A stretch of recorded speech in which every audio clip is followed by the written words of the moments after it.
Hey guys, this is Mr. O'Brien, and in this Science Help video, we're going to be talking about the parts of the cell. Now, when we talk about the parts of the cell, we're talking about two different types, animal and plant cells. So for the most part, animal and plant cells are pretty similar because they're both eukaryotic cells. Now, there are a couple major differences that we're going to talk about in this cell. Now, why all the question marks is because a lot of times students get confused when we're labeling this thing. They just kind of want to label it and not really think about what's actually occurring and why that is.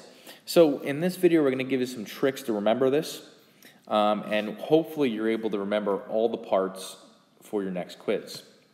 Now, the first one I'm going to talk about is the mitochondria. Now, the mitochondria a lot of times is referred to as the powerhouse of the cell.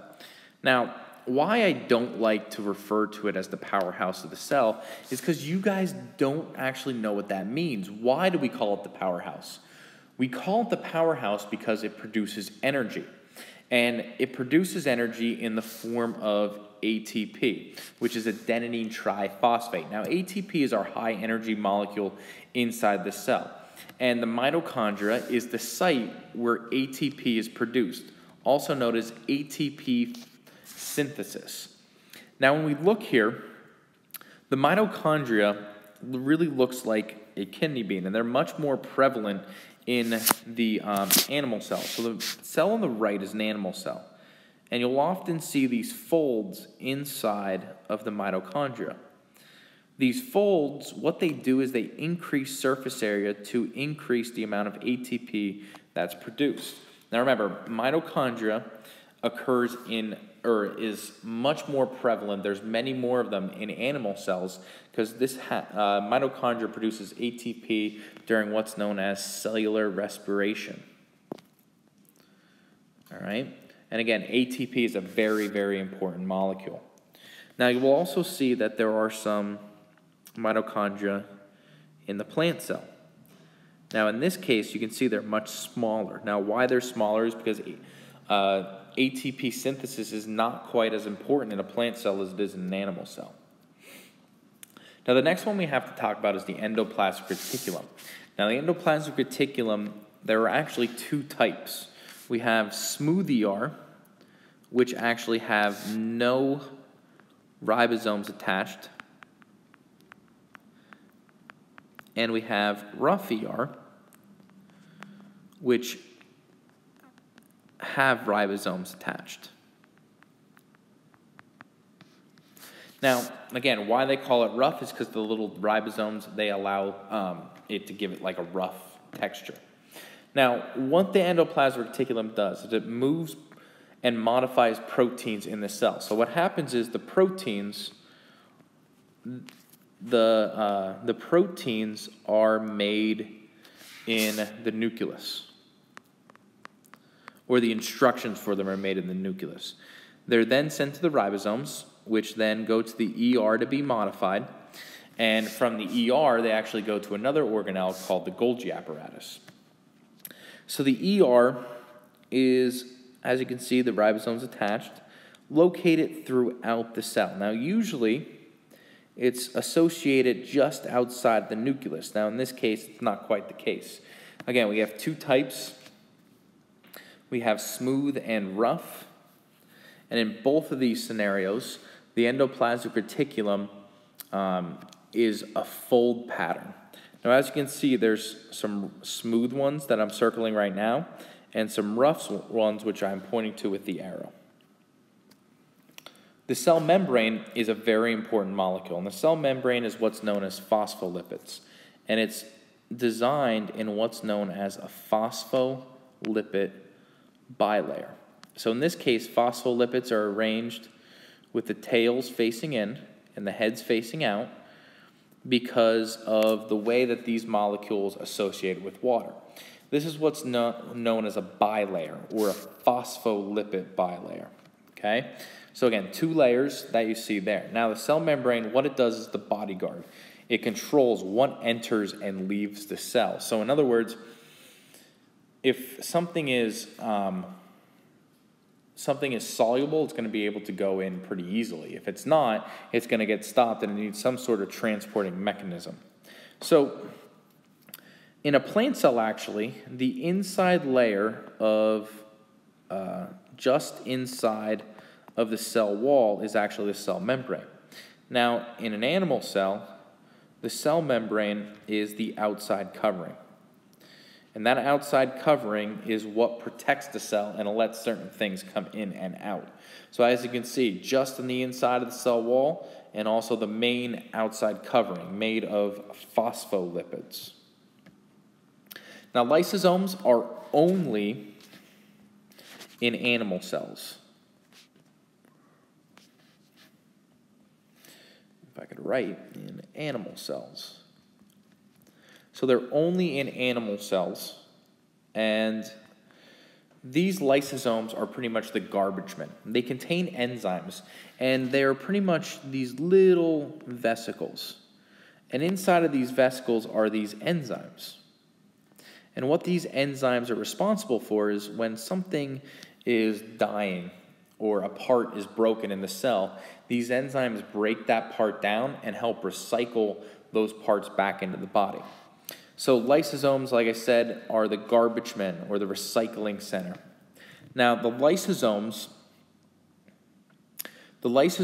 in this picture are, let's see if I can find them here, are these little tiny sacs right here. And these sacs are what store these digestive enzymes that allow the things to get broken down. As you can see, they are only in animal cells. So in this case, they are not in a plant cell. Okay? Now, the cytoplasm is just simply the liquid that's inside of the cell membrane, or of the cell membrane, but outside of the nucleus. So the cytoplasm is this liquid that supports the cell and allows the parts to move in the cell. So in this case, all of this empty space right here, all of this empty space, this is all filled with cytoplasm. So it's kind of tough to color just because of how much there is, but all of this empty space is the cytoplasm, which is a liquidy structure that allows for things to move in the cell. Now, the most important organelle in our cell is the nucleus. So this is what I like to call the control center. And why it's the control center is because this is where our DNA is stored. And DNA is our molecule that supports all of our hereditary information. So in this case, our DNA, our nucleus, has its own membrane that surrounds it. Okay, it's in both plant and animal cell, and this is where our DNA is found. So all of this like spaghetti-looking stuff is the DNA that controls the information. Remember how I said that from the nucleus, the proteins go to our ribosomes, which is where they are produced, which go to the ER, and the final modification occurs in this guy right here, the Golgi body. So the Golgi body is the final destination for the proteins, where final modifications are made, and the final packaging is made, and we ship out of the cell. So we're not shipping to locations in the cell, we're putting them out to where they need to go in it. So in this sense, the Golgi bodies are not really that big, but you can see they're kind of these membrane folded sacs that you see here. These are where the final modifications occur in the cell. Now again, they're in both the plant and the animal cell because our bodies need to modify proteins for our whole structure or whole function to work. Next, we have our ribosomes, and the ribosomes are like a factory. Why we call them a factory is because this is the site of protein synthesis. So in other words, if this is our ribosome right here, what happens is our strand of RNA comes through here, and what happens is we start building amino acids until eventually we make our amino acid chain, which then folds to make our protein. So this is why we call them the factory. They make the proteins in our body. So each one of these black little dots right here, okay, connected to the ER, floating in the cytoplasm, are ribosomes. Again, little, small, spherical ribosomes located everywhere in the cell. Now, the cell wall is only located in the plant cell. And this is the rigid structure that is in the outside covering of a plant cell. It gives it most of its support. So in this case, the cell wall supports and protects only the plant cell. So that's important there, because if this is our cell wall, that's only found in a plant cell, and also the cell membrane is actually located on the inside of that. So again, both plants and animals have a cell membrane, but only the plants have a cell wall. Now, chloroplast is important because this is where photosynthesis occurs. This is where light energy is converted to chemical energy, and pretty much is what is responsible for running the plant cell.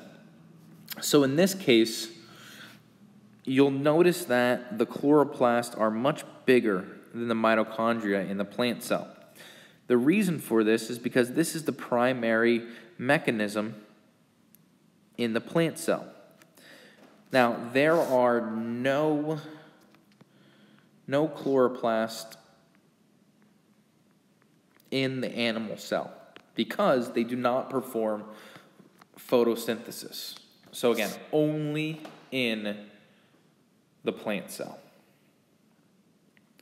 Next, we have a vacuole. Now, vacuoles are found in both plants and animals, but the vacuole in a plant cell is much bigger. And the reason for this is because plants need to store a lot more material.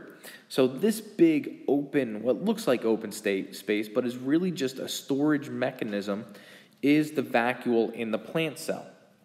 Now, in the animal cell, you'll notice that there's these small vacuoles. Okay, so again, vacuoles are our storage. Okay, they store enzymes, water, food, and they are only found in plant cells. So just to review, the vacuole, the chloroplast, and the cell wall, those are our three structures that are only found in plant cells, or are primarily in plant cells. Like, because I said, the vacuole is found in an animal cell, but it's very big in a plant cell. So hopefully this video helps you identify different parts of the eukaryotic cell. This is Mr. O'Brien signing off.